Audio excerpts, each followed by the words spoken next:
Is it enough, folks? Talk to me. Is it enough?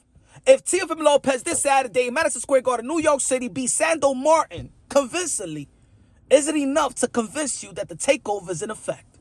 Huh?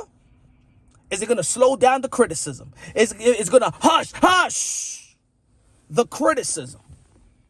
Or does the boxing fan still going to hold that KAMBOSOS Lost over his head? And the only way that it will convince you that Teofimo Lopez is back, is special, the takeover is here, the takeover is now, all that, until he beats George Kambosos on a rematch. Or he needs to do something special in the 140-pound division, like defeating Regis Prograis or Josh Taylor.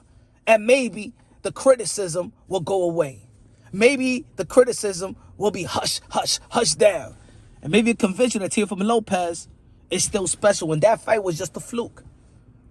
Now, ladies and gentlemen, there's a lot of people out there that don't want to hear the Teofimo Lopez excuse. I understand it is a sport of boxing. I understand, ladies and gentlemen, it's unfortunate, but the boxing world, even though that we know the information that his health wasn't intact, yet the boxing world, the boxing fans pay to see other humans strip the health of other humans. So the health is the least thing the fans give a damn about when it comes to combat sports.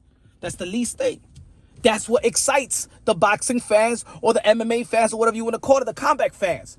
So health is the last thing. So when fans hear, oh, this guy is not in good health, oh, he's sick, he got something broken, oh, there's some injuries, the fans don't give a damn. The fans just want to see a fight. And if you sign for that fight and you step inside that ring or that octagon, fans don't give a damn. They just want to be entertained. Because health is the last thing. It's unfortunate, but health is the last thing the fans care about. I'm going to say it again. The fans pay to see another human strip the health of another human. And that's what excites the fans.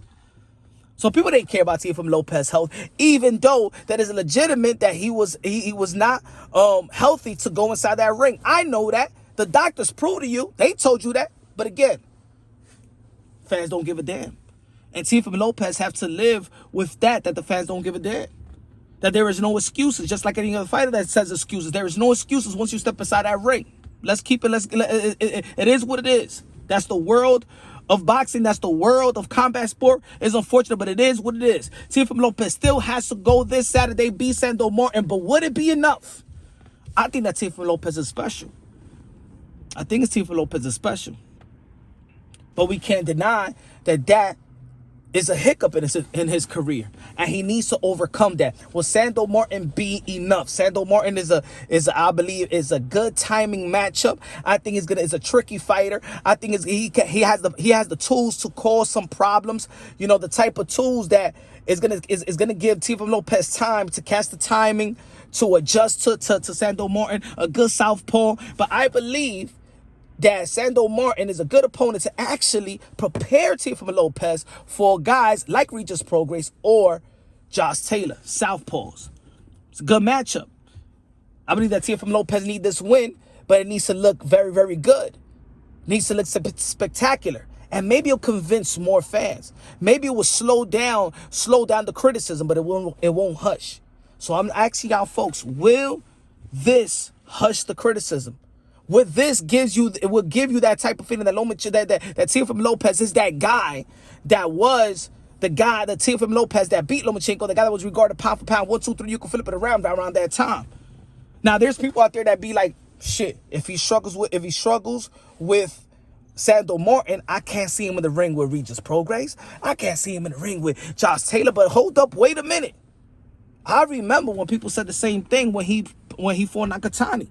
And there was people out there that wasn't impressed with that performance. And people was trying to second guess, like, nah, he ain't ready for the champions. Or nah, he ain't ready for Lomachenko. But what he did the next fight, he knocked out the champion in the second round, Richard Comey. So people cannot be slave to that moment, can't be a slave to that fight. You understand what I'm trying to say? If he doesn't look great or impressive versus Sandor Martin, are you going to be the one to be like, nah, he ain't ready for Regis Prograis, like like a lot of people were saying versus Nakatani? At the end of the day, man, he's still young in this division. still trying to get his feet wet, and I think this is the test. I think the Pedro Campa was the confident booster. Now this is the test. This is going to be the fight that tells the world that Teofimo Lopez is here to make a mark in the 140-pound division and is on the journey and on his quest to become undisputed like he was in lightweight division. Oh, yeah, undisputed in the lightweight division. Yes, he was. Have confidence in Teofimo Lopez that he will reign again. Have confidence in Teofimo Lopez is going to beat Sandor Martin. Have confidence in Teofimo Lopez that he could beat anybody in the 140-pound division, but this is the test right here. I don't think that Teofimo Lopez has to prove to me anything, but I understand the boxing world. And I have to feel the pulse, and I have to keep it unbiased, logically, and objectively. I don't think that that a lot of people is going to be even convinced if it be Sandor Martin. It is. I think that the boxing world is just very, very very critical of fighters. They want their fighters to be perfect. No hiccups, no chin check, can't be dropped, can't be hit. The boxing world has become a bougie fan. They think these fighters are antique. They can't be touched. But this is the world that we living in right now. At the end of the day, man, these guys are going to be compared to the contemporaries. Whatever Teofimo Lopez does is going to be compared to Devin Haney. Whatever Devin Haney does is going to be compared to Teo, Shakur Stevenson, Tank, Ryan, all these crop of fighters that's linked to one another. But I'm going to tell you like this. Teofimo Lopez always perform and always entertain. You know what I'm saying? He beat Pedro Campa, stopped him. Tank Davis beat Rowley, stopped him. Ryan Garcia stopped his opponent, Javier Fortuna. Devin Haney beat George Kambosos once again in a better fashion than the first fight. Shakur Stevenson did his thing versus Consuciao. Let's see what's going to happen, man. Let's see what's going to happen. We've seen Regis Prograis calling out Teofimo Lopez. Teofimo Lopez want that fight. This fight's for the WBC. Is a fight eliminator for the WBC mandatory spot to face Regis Prograis. Teofimo Lopez already in mandatory position to face Josh Taylor. This is the fight. You look spectacular. You look great. Teofimo Lopez is going to be having a pay-per-view event this upcoming this summer, 2023. So I got Teofimo Lopez winning, but it's going to take some time to adjust the timing of Sandor Martin. He's a very tricky fighter, but Teofimo Lopez is a smart fighter, so that's why I say it's going to take some time. And then I got Teofimo Lopez winning in the later rounds, probably stoppage, or a good outing and winning by decision, 117-111. If it goes to a decision, 117-111.